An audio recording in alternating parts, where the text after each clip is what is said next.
Now, let us go a step further. There are two ways in which the human machine goes wrong.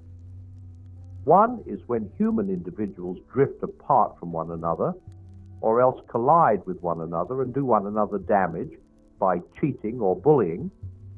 The other is when things go wrong inside the individual, when the different parts of him, his different faculties and desires and so on, either drift apart or interfere with one another.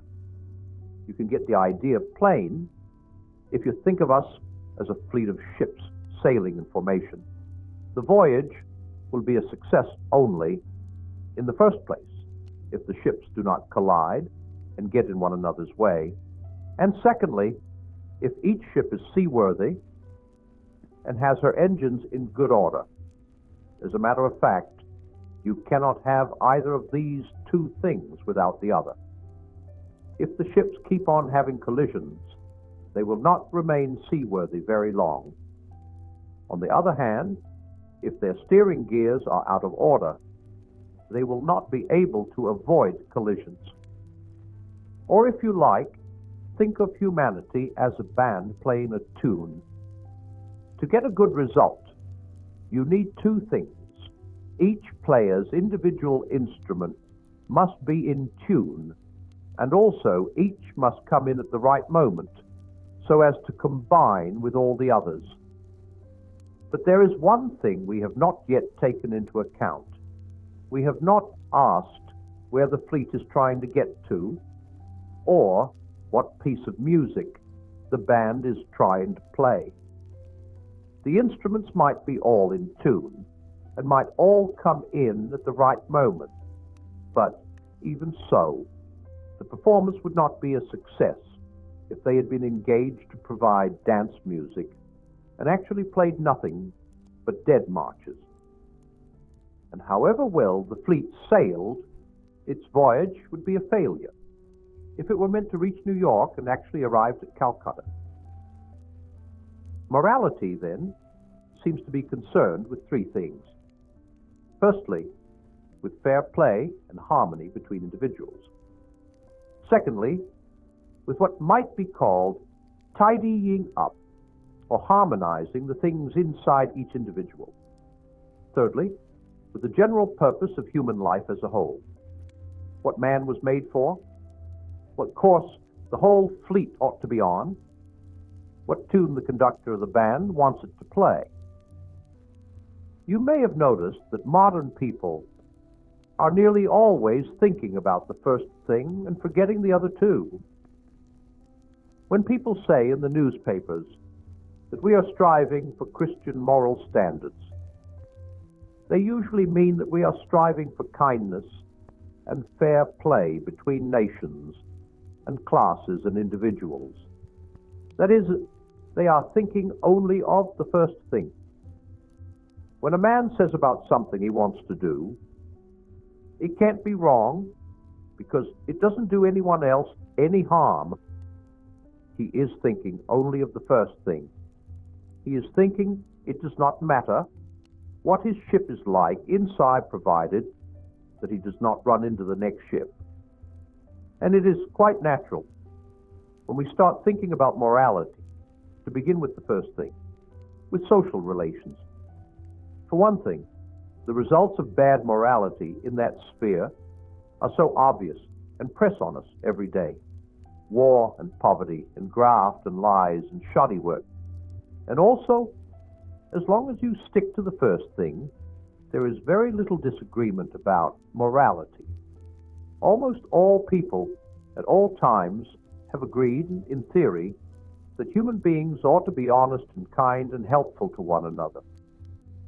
But though it is natural to begin with all that, if our thinking about morality stops there, we might just as well not have thought at all.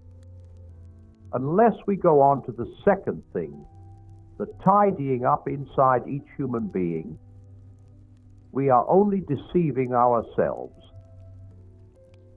What is the good of telling the ships how to steer so as to avoid collisions if in fact they are such crazy old tubs that they cannot be steered at all?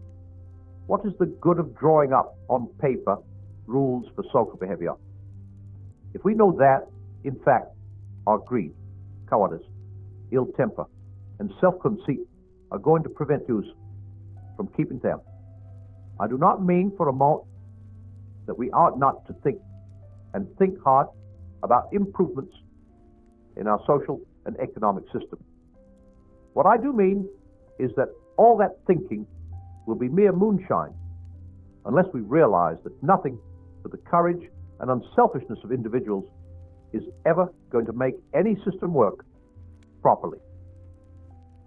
It is easy enough to remove the particular kind of graft or bullying that go on under the present system. But as long as men are twisters or bullies, they will find some new way of carrying on the old game under the new system. You cannot make men good by law, and without good men, you cannot have a good society. That is why we must go on to think of the second thing of morality inside the individual. But I do not think we can stop there either.